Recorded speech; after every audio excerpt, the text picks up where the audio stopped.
Hi guys, I am N K. Welcome to Digi family. देखिए, आज से हम एयरफोर्स की क्लासेस रेगुलरली स्टार्ट करने जा रहे हैं। यहाँ पर हम एयरफोर्स की जो क्लासेस होगी उसमें वाई ग्रुप और एक्स ग्रुप दोनों के बारे में स्टडी करेंगे। और यहाँ पर एसएसआर और आर्टिफिशियल का सिलेबस भी मैं आपको रिवाइज करवा के और सिलेबस कवर करवा के चलवाऊँगा। यहाँ पर डेली एक हम टेस्ट भी कंडक्ट करवाएंगे और उस टेस्ट का आप जो टेस्ट पेपर है वो आपको मेरे टेलीग्राम चैनल है जो उसका लिंक है मैं डिस्क्रिप्शन में आपको प्रोवाइड करवा दूंगा, वहाँ पे मिल जाएगा।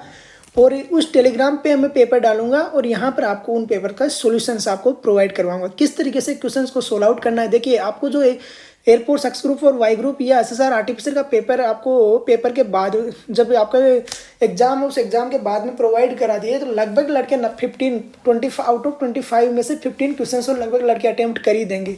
वहाँ पर क्या होता है, एक तो प्रेशर इतना ज़्यादा रहता है कि छोटे छोटे क्वेश्चंस को ही हम गलत कर बैठते हैं। तो उस प्रेशर को आपको कम से कम करके चलना है। देखिए अभी से आज से हम जो टेस्ट है वो स्टार्ट करेंगे। उस टेस्ट को भी आपको डेली से ज़्यादा प्रैक्टिस उस टेस्ट की करना है, क्योंकि टेस्ट से ही आपकी स्पीड है वो क्वेश्चंस को सोल्व आउट करने की बनेगी। अब बात करते हैं हम क्लास में फिजिक्स के बारे में। फिजिक्स के जो टॉपिक्स हैं आईआईटी से काफ़ी जो आईआईटी वगैरह की प्रिपरेशन कर रहे हैं उनसे काफ़ी हटके ही टॉपिक यहाँ पर आपको कवर करवाने पड़ेंगे। होता क्या, वहाँ पे जो क्वेश्चंस आते हैं वो 99% है वो वहाँ पे न्यूमेरिकल्स पूछते हैं। और यहाँ पे 99% है वो क्या है कि थ्योरी के क्वेश्चंस आएंगे।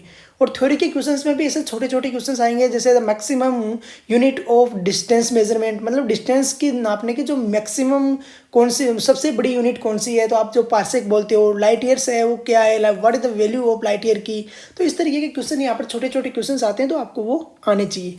ठीक है, तो आज का हम जो फर्स्ट लेक्चर है इसमें स्टार्ट करेंगे।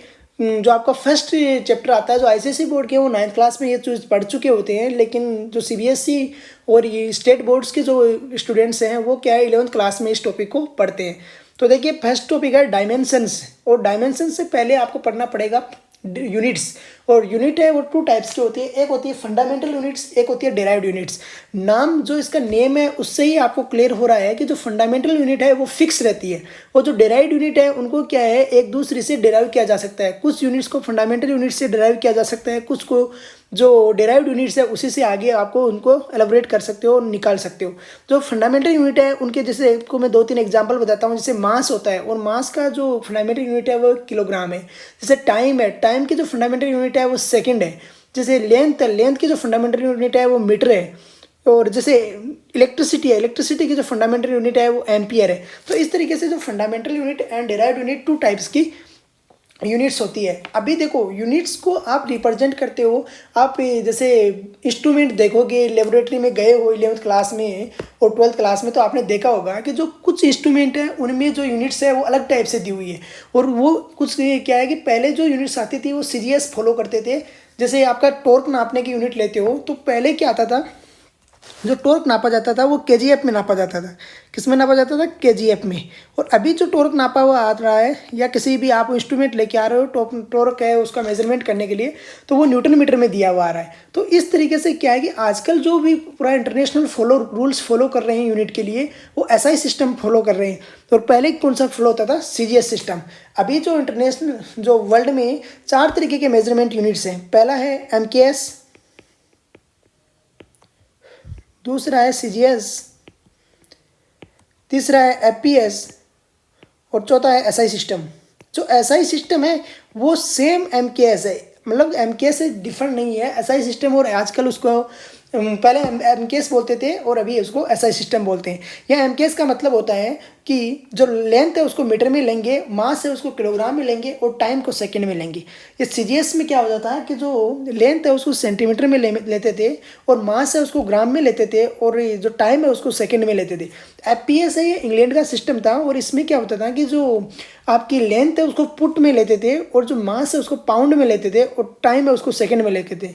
और एसआई सिस्टम को मैंने आपको बता दिया कि जस्ट लाइक ये क्या है, एमकेएस सिस्टम है। अब देखिए, यहाँ पर आपको सबसे ज़्यादा एयरफोर्स वगैरह में क्वेश्चन पूछा जाता है। एक क्वेश्चन एसएसआर जो एएएसएसआर की एग्जाम होती है या एयरफोर्स की एक्स ग्रुप की एग्जाम होती है, इसमें एक क्वेश्चन डायमेंशंस का 100 1% रहता है, या तो डायमेंशंस पूछेगा या यूनिट्स पूछेगा। तो डायमेंशन कैसे फाइंड आउट करते हैं और यूनिट कैसे फाइंड आउट करते हो आपको पता होना चाहिए। पहले आपको यूनिट आनी चाहिए, उसके बाद में ही आप डायमेंशंस निकाल सकते हो। तो आपने पढ़ा है सबसे पहले जो आती है वो होती है डिस्टेंस, और डिस्टेंस की जो यूनिट होती है वो होती है मीटर।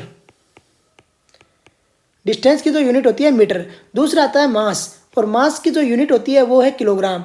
अब यहाँ पर आप ग्राम मत करना, क्योंकि ऐसा ही सिस्टम जो फॉलो करता है उसमें किलोग्राम बोलता है, सीजीएस में ग्राम बोलते हैं। आजकल पूरा इंटरनेशनल स्टैंडर्ड है कि ऐसा ही सिस्टम ही आपको को देखने को मिलेगा। जैसे आप एयरपोर्ट्स में जाओगे या नेवी में जाओगे, वहाँ सारे इंस्ट्रूमेंट देखोगे, क्योंकि अभी आप लेबोरेटरी में क्या होता है, स्कूल वाले हैं वो सही से वो प्रैक्टिकल वगैरह करवाते नहीं। तो आप जैसे ही कोई कुछ भी अगर आगे क्लासों में जाओगे जहाँ आपको प्रैक्टिकल नॉलेज देखने को मिलेगा, वहाँ पे देखोगे कि आजकल जो भी इंस्ट्रूमेंट आ रहा है वो एसआई सिस्टम को फॉलो करते हुए आ रहा है। तो आपको सीजीएस को एसआई में कन्वर्ट करना आना चाहिए, और एसआई को सीजीएस में कन्वर्ट करना आना चाहिए, एफपीएस में कन्वर्ट करना आना चाहिए। इसके लिए आपको पर्टिकुलर वैल्यू पता होना चाहिए। तीसरा होता है टाइम, और टाइम को किस में नापते हैं, सेकेंड में। ये फिक्स रहती हैं, ये फंडामेंटल यूनिट्स है। फिर आता है करंट, और करंट को नापते हैं एम्पियर में। करंट को नापा जाता है एम्पियर में।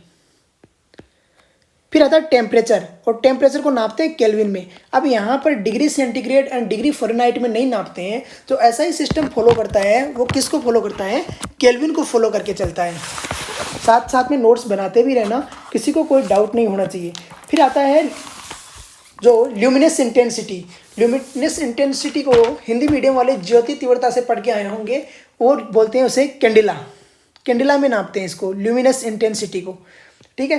फिर आता है एंगल। एंगल जो नापा जाता है वो रेडियन में नापा जाता है, और डिग्री को रेडियन में कन्वर्ट करना भी आपको आना चाहिए। आपको एक जैसे मैथ्स में भी आप पढ़ोगे कि साइन एक्स डिग्री का डिफ्रेंसिएशन फाइंड आउट करो, या साइन एक्स डिग्री का इंटीग्रेशन फाइंड आउट करो, तो वहाँ पर भी आपको पहले डिग्री को है वो रेडियन में कन्वर्ट करना है। रेडियन में कन्वर्ट करने के लिए आप पाई/180 से मल्टीप्लिकेशन करा के, जैसे आपने 12th क्लास में किया है, 11th क्लास में किया है, उसी तरीके से, और उसके बाद में ही क्वेश्चन को आगे सोल्व आउट करोगे।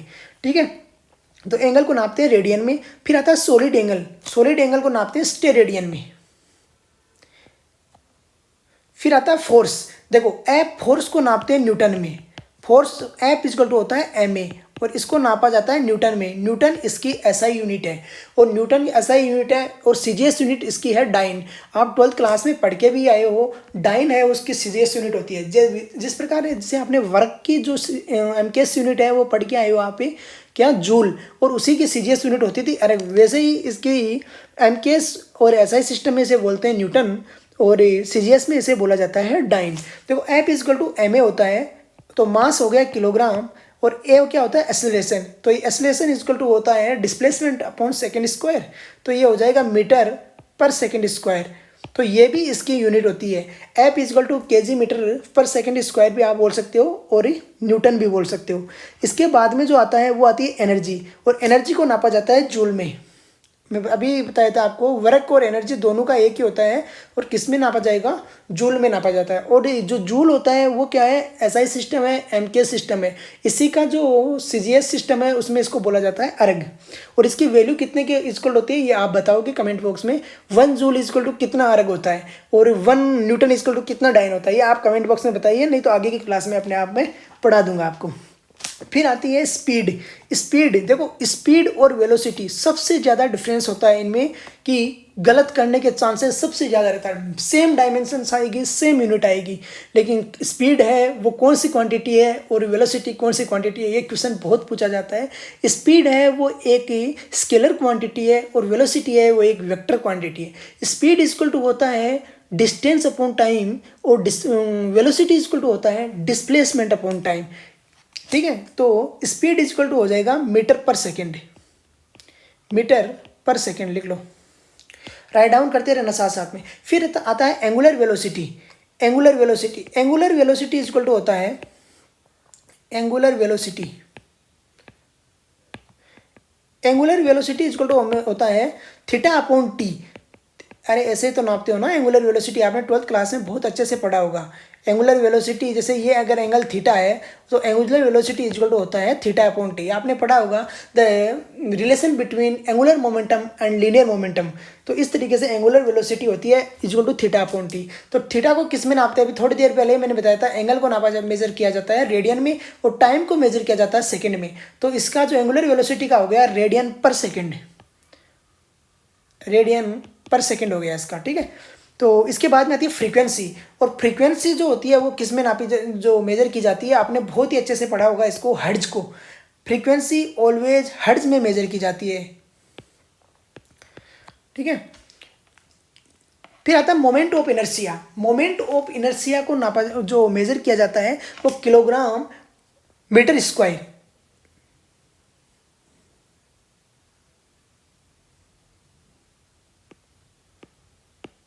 ये फॉर्मूला आपने पढ़ा होगा, I equal to m r square, kilogram metre square, जो मोमेंट ऑफ इनर्शिया होता है।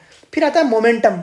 मोमेंटम होता है वो आपने 12th क्लास में पढ़ा होगा, मोमेंटम होता है P equal to M V. ये मोमेंटम टू टाइप्स के होते हैं, एक होता है लीनियर मोमेंटम और दूसरा होता है angular momentum. P equal to होता है एम वी, तो P इक्वल टू एम का हो गया किलोग्राम और V का हो गया मीटर पर सेकेंड, तो इसका आ गया किलोग्राम मीटर पर सेकेंड। फिर आता है angular momentum.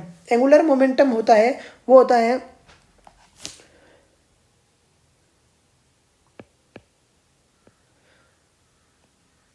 Kilogram metre square पर सेकेंड। फिर आता है प्रेशर। प्रेशर का क्या होता है आपने बहुत ही अच्छे से पढ़ा होगा, पास्कल इसका एसआई यूनिट है। प्रेशर है पास्कल इसका एसआई यूनिट है, और ये वैसे P equal to F upon A भी होता है। एफ अपॉन ए मतलब न्यूटन पर मीटर स्क्वायर भी इसका एसआई यूनिट हो सकता है, ऐसा नहीं है कि पास्कल ही आपको होना चाहिए। P equal to F upon A होता है तो न्यूटन पर मीटर स्क्वायर भी हो सकता है। फिर होता है पावर, और पावर पे बहुत ही अच्छे अच्छे क्वेश्चन बने हैं। और एक जैसे एक पोस्ट की एग्जाम अगर 3 दिन चलती है 4 दिन चलती है तो एक दिन तो पक्का क्वेश्चन यही आता है कि 1 horse power equal to how many watt, मतलब कि एक हॉर्स पावर में कितने वोट होते हैं। तो एक हॉर्स पावर में आपको पता है 746 वोट होते हैं। 1 हॉर्स पावर इजकल टू होता है 746 वोट। पढ़े हो 12th क्लास में अच्छे से, लेकिन क्या होता है छोटे छोटे क्वेश्चंस होते हैं वो आप वहाँ पे ध्यान नहीं देते हो। वहाँ पर आप देखते हो कि बड़ा क्वेश्चन एक में करूँगा 12 13 नंबर का जो भी क्वेश्चन आएगा तो उससे को करना फार बेटर है ये हाफ नंबर के क्वेश्चन को करने से। लेकिन यहाँ पर आपका हाफ नंबर आपको इन या आउट कर सकता है। फिर आता है सरफेस टेंशन, और surface tension T equal to होता है F upon L. F upon L, F क्या होता है फोर्स, फोर्स को किस में नापते हैं न्यूटन में। एल क्या होता है लेंथ, लेंथ को किस में नापते हैं मीटर में। तो ये हो गया न्यूटन पर मीटर।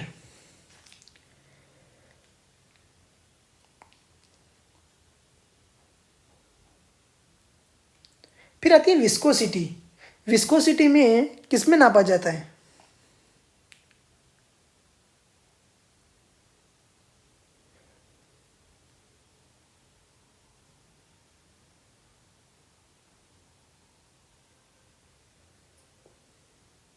विस्कोसिटी का जो आप फॉर्मूला है वो निकाल सकते हो, F equal to 6 pi eta R V T से।